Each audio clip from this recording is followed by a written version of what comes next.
Hello YouTube, just doing a quick review on the QRC12a by QTX sound. It's just like the RCF speaker on the stand there, and it's active, as you can see on the back. It's got all the volumes and equaliser and that there.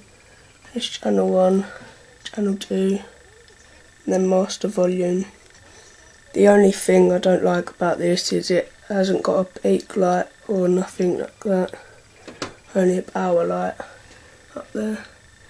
So yeah, that's the QRC12a sound test and on these, and the subwoofer tomorrow as it's late now.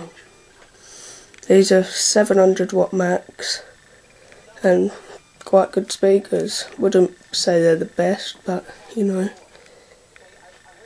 Stay tuned, comment, rate and subscribe.